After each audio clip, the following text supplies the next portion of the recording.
Assalamualaikum warahmatullahi wabarakatuh. Sahabat Philip Online, kembali lagi dalam program podcast. Saat ini saya sudah kedatangan tamu akademisi Universitas Al-Khairiyah, Kang Sayuti. Sehat, Kang? Alhamdulillah. Sehat. Alhamdulillah. Selamat sore ketemu. Kang Sayuti ini salah satu akademisi muda yang masih cukup muda dari Al-Khairiyah. Ini momentumnya 10 November Hari Pahlawan nih, Kang Say. Siap. Nah, bagaimana refleksi Hari Sumpah Pemuda, refleksi Hari Pahlawan dari kacamata akademisi, apalagi akademisinya ini masih cukup muda juga. Masya Allah, luar biasa. Gimana nih, Kang? Oke, terima kasih Kang Pram ya. Udah lama nggak ketemu. Biasanya kita ngopi bareng ya. Terkait dengan Hari Pahlawan, tentu kita sebagai generasi muda ya, generasi muda, kalau kita mengenang bagaimana jasa-jasa pahlawan kita yang dahulu dengan mengorbankan jiwa dan raga, mungkin bagi kita sebagai generasi penerus patut bersyukur tentunya, karena tanpa perjuangan dari pendahulu kita, dari pahlawan-pahlawan kita, kita semua ini mungkin tidak akan menikmati manisnya kemerdekaan. Maka dalam bentuk syukur ini, kita bagaimana mengisi kemerdekaan ini dengan sesuatu hal yang positif, yang bermanfaat. Apa kita yang bisa kita berikan untuk negeri yang kita cintai ini? Karena kita ini hanya menikmati saja nih, menikmati dari hasil jerih payah orang tua kita dulu, para pendahulu kita ya, para pahlawan-pahlawan kita. Itu. Jadi kita sebagai generasi muda, khususnya yang ada di Kota Cilegon, tentu dalam menyikapi Hari Pahlawan ini, mari kita memberikan yang terbaik. Gitu ya. Nah, itu untuk negeri yang kita cintai ini, untuk bangsa dan negara yang mungkin telah diperjuangkan dengan dengan jiwa dan raga yang telah dikorbankan oleh pendahulu kita gitu. Ya, apalagi kan banyak peristiwa sebenarnya peperangan di Cilegon ataupun Banten. Karena dulu sebenarnya kan wilayah Banten. Wilayah Banten, Hindia Belanda lah, belum ada Indonesia. Gitu. Jadi masih belum bisa bersama. Berbagai peristiwa di daratan, ya maksudnya di wilayah sekitaran Cilegon lah sekarang gitu. Itu kan banyak sekali. Nah, ini kan semangat para pahlawan zaman dulu. Apa sih yang bisa diambil nih spiritnya oleh anak muda saat ini? Ya tentu spirit yang paling penting tadi, semangat perjuangan para pendahulu itu harus tertanam kepada kita sebagai generasi penerus ya. Karena bagaimanapun mereka memang sudah tiada gitu. Tetapi semangat dan perjuangan mereka itu harus terus ada di dalam dada kita. Itu yang paling penting. Nah, itu warisan yang warisan yang diberikan oleh para pahlawan kita. Karena bagaimanapun berkat semangat juang mereka ya, berkat perjuangan-perjuangan para pendahulu, kita hari ini bisa mendapatkan kemerdekaan itu. Maka semangat yang mereka wariskan untuk memberikan yang terbaik terhadap bangsa ini yang harus kita miliki gitu. Sebagai generasi muda tentunya, Bang Pram. Nah, karakter pahlawan. Ya.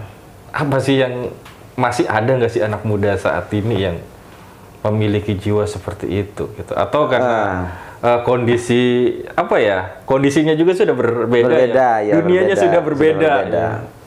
Ya, mungkin banyak lah ya, banyak tokoh-tokoh muda yang juga memberikan hal-hal yang positif. Tentu beda konteksnya pahlawan dulu dengan sekarang. Nah, kalau pahlawan dulu kan memang bagaimana beliau berjuang untuk memerdekakan bangsa ini dengan segenap kemampuan yang mereka miliki, dengan jiwa dan raga, bahkan rela mengorbankan nyawa mereka untuk kemerdekaan. Nah, kita tentu dalam konteks hari ini adalah bagaimana kita mengisi ya kemerdekaan yang telah diwariskan oleh pendahulu ini dengan memberikan hal-hal positif, hal-hal yang terbaik tentunya yang bisa kita sumbangkan untuk bangsa dan negara gitu, Mang Pram. Jadi apa sih yang kita bisa berikan untuk bangsa dan negara yang positif tentunya ya? Itu. Ini yang perlu dimiliki oleh teman-teman anak-anak muda generasi penerus bangsa hari ini. Jadi apalagi ada istilah-istilah generasi rebahan gitu kan. Nah, ini juga generasi sandwich gitu kan. Ini juga yang mungkin perlu menjadi bahan untuk diskusi kita. Artinya pemuda-pemuda hari ini tentu kalau kita mengacu ke perjuangan-perjuangan pendahulu ini menjadi motivasi buat kita. Apa yang bisa kita berikan untuk bangsa dan negara yang kita cintai. Ini harusnya yang perlu kita pikirkan, Bang Pram. Nah iya kan, kalau saat ini kita tidak lagi bergulat atau melawan para penjajah gitu. Tapi sekarang bagaimana kita berjuang? Berjuang mengisi kemerdekaan yang hari diwariskan oleh pendahulu kita. Negaranya sudah merdeka, udah memiliki kesempatan, apapun yang bisa kita lakukan, ya kerjakan. Iya, gitu. Iya, tentunya itu. Tentunya hal-hal yang positif ya, hal yang positif kita. Sesuai dengan apa yang kita mampu, yang bisa kita berikan. Oh, berarti dari ini, dari keahlian, passion kita juga passion bisa kita menjadi... bisa. Ya, selama itu kita memberikan hal-hal yang terbaik untuk bangsa ini, saya pikir itu juga bagian daripada cara kita untuk mengisi kemerdekaan yang telah diwariskan. Gitu. Wah, yes, tentu kan kita nggak bisa memaksakan, kan setiap orang kan punya passion masing-masing. Gitu. Yang paling penting yang harus digarisbawahi adalah passion yang kita ambil ini adalah arahnya positif dan memberikan kontribusi yang baik untuk bangsa dan negara. Nah itu terutama wilayah daerahnya lah, kalau belum besar senegara, setidaknya kan di lingkungannya dia gitu. Apa yang bisa kita lakukan untuk tempat kita kan, gitu, untuk lingkungan kita gitu. Untuk kota Cilegon misalnya kan, perjuangan apa yang bisa kita berikan untuk masyarakat kota Cilegon gitu. Nah itu yang paling penting sebenarnya. Dan tentu hal-hal yang semacam ini yang perlu masyarakat Cilegon juga memiliki nilai-nilai semangat juang seperti halnya pendahulu kita. Iya, kayak peristiwa geger Cilegon. Kenapa sih bisa terjadi gitu? Iya. Terus apalagi kan yang saya tahu, saya baca nilai-nilai perjuangannya itu ternyata ada jiwa persaudaraan ya. Betul, betul. Persaudaraan yang terbangun, padahal pada saat itu tidak ada sosial media. Ya, orang harus datang ya, jauh harus datang. Saya bingung nih, bisa mengumpulkan orang dari Caringin, katanya dari Labuan, dari Pandeglang, dari Serang, bisa kumpul ke Cilegon, itu gimana caranya? Gitu? Semangat yang mereka miliki itu kemudian melampaui batas. Iya. Walaupun jauh, kalau sekarang kan mungkin ada handphone ya. Kalau dulu harus ditempuh dengan jarak yang cukup jauh, bahkan kendaraan pun mungkin agak sulit. Tetapi karena semangat untuk bagaimana merdekaan bangsa ini dengan konsep persatuan tadi, ya, menyatukan para pejuang-pejuang yang lain untuk sampai pada kemerdekaan, ya mereka rela melakukan itu, Bang Pram. Iya. Itu. Apalagi kan sebagai warga Cilegon kita juga harus berbangga sih, harus menghormati para pejuang, karena di kota ini tuh udah peristiwa geger Cilegon ya. Terkenal ya. Waduh, terkenal geger Cilegon di tahun 1888 gitu. Geger Cilegonnya memang di tahun itu, tapi kan sebelumnya juga kalau dirunut ya, banyak gitu. Tuntutan-tuntutan sudah terjadi gitu. Bahkan dampak dari geger Cilegon itu pun masih terus gitu. Iya. Sampai kita kan kenal ada kampung pegantungan. Ya. Waduh, kan itu kan peristiwa cerita-cerita di masyarakat yang saat ini kayaknya belum tercatat, Kang. Belum tercatat ya. Iya. Harusnya ada itu ya yang menulis tentang jejak-jejak perjuangan para pendahulu itu ya. Geger Cilegon itu peristiwa besar, tapi untuk catatan sejarahnya kan masih terbatas. Betul. Nah, apa nih yang bisa tugas kita itu mungkin ya. Tugas kita nih untuk bagaimana menggali itu ya, sumber-sumber sejarah itu sehingga kemudian kita bisa wariskan untuk anak cucu kita gitu. Karena bagaimanapun tanpa ada catatan sejarah, ya mungkin kita tidak bisa mengetahui itu. Iya, dan catatan sejarah juga harus banyak lagi nih informasi yang apa sih yang belum bisa diungkapkan. Iya, betul. terungkap. Dan itu yang memang perlu harus digali ya, dan kayaknya sih memang kayak semacam sejarah itu perlu nggak sih jadi muatan lokal di sekolah? Sebenarnya sejarah itu kan masih ada kan ya, pelajaran masih ada, artinya pelajaran sejarahnya ada. Sejarah itu masih ada dan itu masih bagian dari kurikulum wajib, saya pikir, Mang Kram.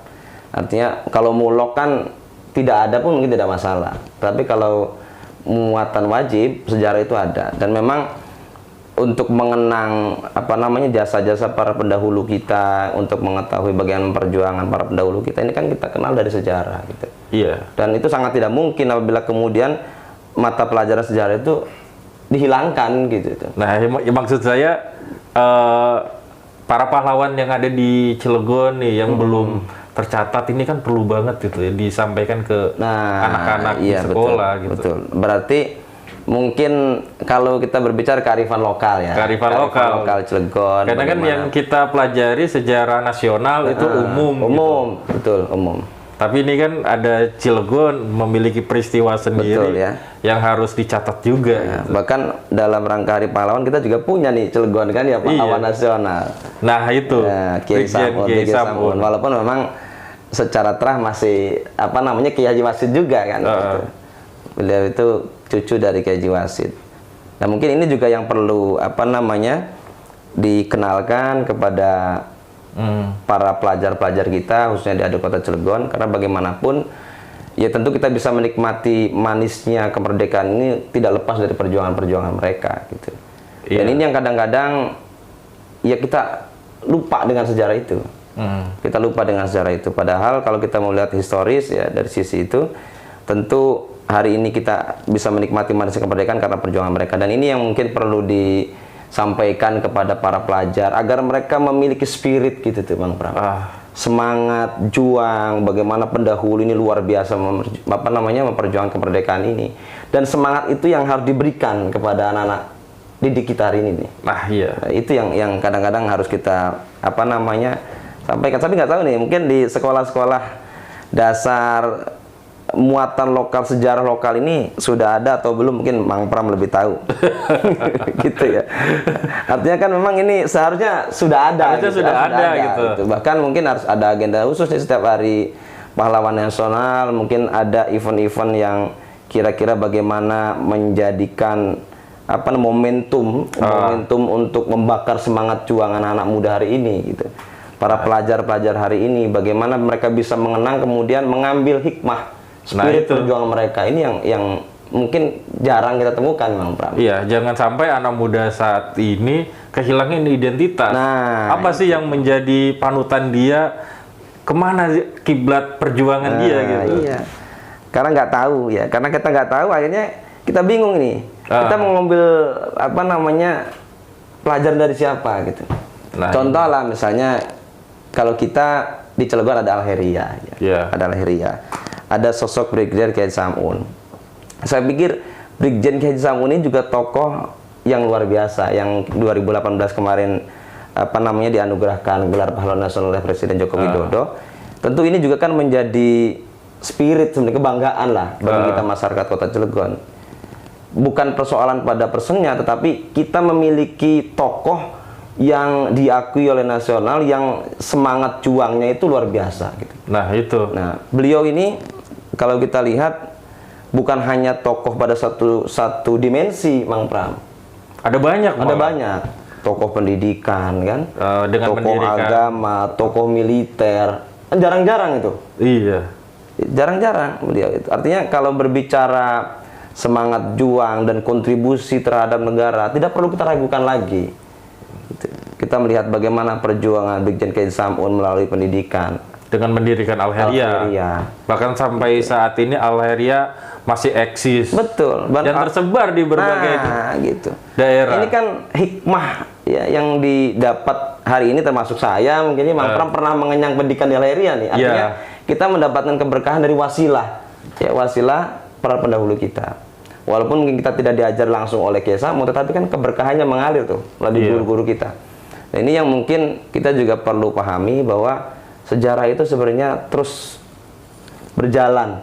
Tinggal kita bagaimana mengambil hikmah, kita mengambil perannya apa. Gitu. Kalau Kiai Samun tadi saya sampaikan tokoh agama, tokoh pendidikan, juga tokoh militer. Nah, kita mau jadi apa nih? Mau jadi apa? Apakah mau tokoh agama? Gitu. Tokoh agama kan sudah teruji. Beliau itu kan mendirikan pesantren. Beliau seorang kiai. Bahkan kalau kita bisa mengambil hikmah dari perjalanan beliau itulah seorang musafir ilmu.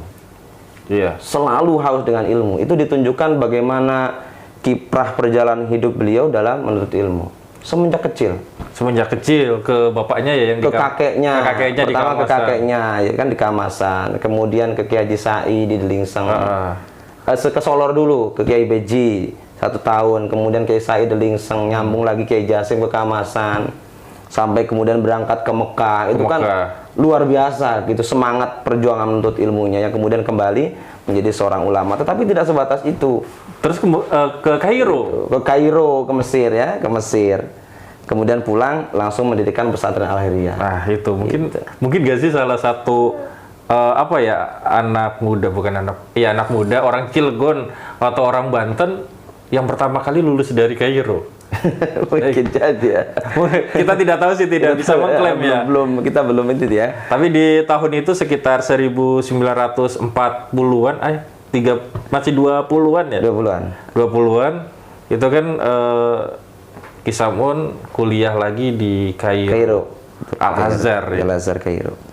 Dan ini mungkin jadi apa namanya pelajaran berharga bagi kita ya, terutama keluarga besar Al-Khairiyah dan masyarakat Kota Cilegon umumnya, bahwa kalau kita mau belajar dari bagaimana proses perjalanan Kiai Samun sebagai seorang apa namanya yang haus akan keilmuan, tentu juga ini menjadi pelajaran berharga nih bagi kita generasi muda gitu.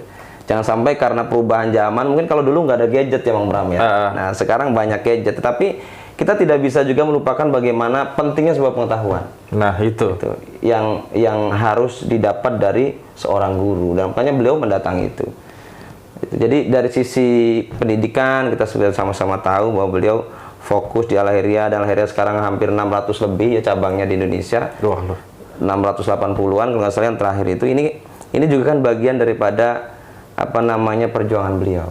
Nah itu. Nah ini amal jariah yang terus mengalir gitu kan dari sisi pendidikan. Udah berapa generasi gitu? Udah berapa generasi? Sudah berapa alumni kan? Alumni ribuan. Yang ikut andil dalam mengisi kemerdekaan ini. Apalagi di Cilegon kayaknya sebagian besar ya. Sebagian besar Al-Khairiyah. Itu artinya termasuk tokoh-tokoh yang dulu juga kan, kalau kita mau melihat historis bagaimana Kiai Haji Abdul Fattah Hasan, Sadli Hasan. Nah itu ya, yang memang dikader sengaja gitu, bagaimana supaya mereka memberikan kontribusi yang terbaik lah untuk bangsa ini. Gitu. Sebagai perumus apa itu? PPKI kalau nggak salah ya, PPKI itu ya. Nah, ini kan luar biasa ini. Kalau nggak salah kelahiran dari Bojonegara. Bojonegara, Beji, dua-duanya kakak beradik dari Beji. Nah ini kan sebenarnya udah banyak contoh para pahlawan kita, orang tua kita dulu itu perjuangannya sebenarnya memiliki banyak cara. Betul. Melalui pendidikan. Betul, bisa Pak. gitu. Pendidikan bisa, ekonomi bisa, politik juga bisa. Nah, gitu kan kita nggak perlu kaku gitu kan. Karena bagaimanapun Brigjen Kiai Samun juga pernah menjadi seorang birokrat. Gitu, Bupati pertama setelah kemerdekaan. Setelah kemerdekaan gitu kan. Ini kan sebagai bukti bahwa beliau itu di samping juga seorang ulama, seorang birokrat, sebagai seorang guru. Wah, udah luar biasa gitu. Banyak banget. Ketika kita tinggal milih saja lah. Kalau kita nggak bisa semuanya gitu kan, kita mau ngambil di wilayah mana? Apakah pendidikan? Apa yang bisa kita berikan melalui jalur pendidikan? Kalau kita sebagai guru, apa yang bisa kita berikan gitu kan? Atau mungkin, saya sebagai seorang ekonom, ya monggo gitu, mana nih yang mau bisa diberikan gitu. Kalau Mang Pram mungkin media, ya udah jalan di media gitu. Berikan hal-hal yang positif untuk masyarakat ini. Artinya media yang mencerdaskan, yang memberikan informasi-informasi yang baik tentunya gitu. Ini yang memang perlu juga penyeimbang. Tetapi kan semua itu berjuang sesuai dengan apa namanya tempat masing-masing, passion masing-masing kalau nggak passion masing-masing dan kemampuannya. Tentunya itu. Prinsip saya sih apapun yang dipilih, ya itu harus dipertanggungjawabkan. Betul. Salah satu untuk mempertanggungjawabkan itu ya upgrade ilmu itu jangan berhenti. Gitu. Dan itu sebenarnya sesuai itu dengan apa yang disampaikan oleh Kiai Samun kepada anaknya itu. Ngerubah manusia itu tidak cukup dengan jampi dan air kendi, tapi harus dengan ilmu. Nah itu jadi ilmu gitu. Sahabat Tilip Online, momentum Hari Pahlawan ini memang banyak banget sih spirit yang bisa kita ambil ya, terutama merefleksikan kita apa sih yang bisa diambil dari para pejuang yang sudah gugur dan rela mengorbankan jiwa, raga, bahkan harta gitu. Ya karena kan para penjajah datang ke Indonesia juga kan sebenarnya bukan harta. Iya. Makanya di dalam Al-Quran itu selalu dipaketkan amwalihim anfusihim. Iya.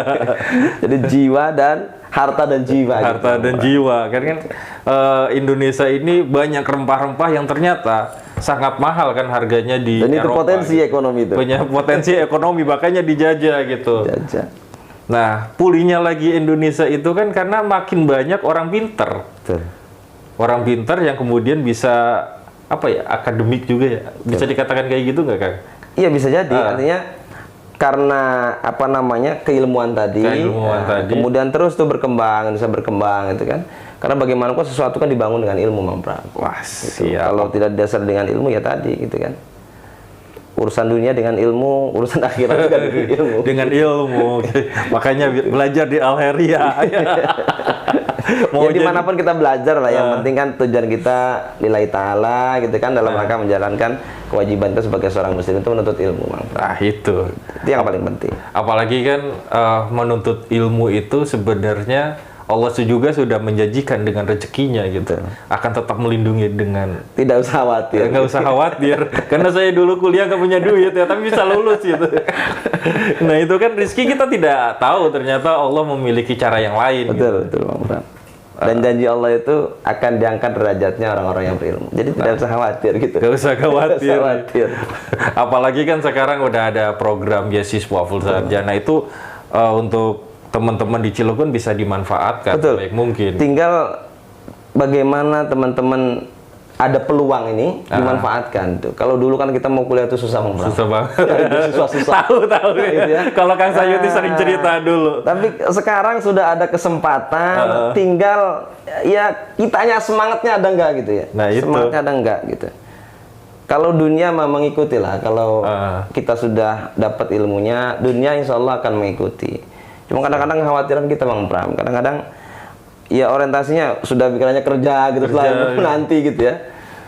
Padahal kalau ilmunya sudah ada, insya Allah itu semuanya dimudahkan. Iya, kadang lucu ya cara berpikir orang Cilegon sebagian sih, atau ada beberapa gitu. Masih mendingan masuk pabrik dengan membayar uang puluhan juta gitu, daripada anaknya disuruh kuliah.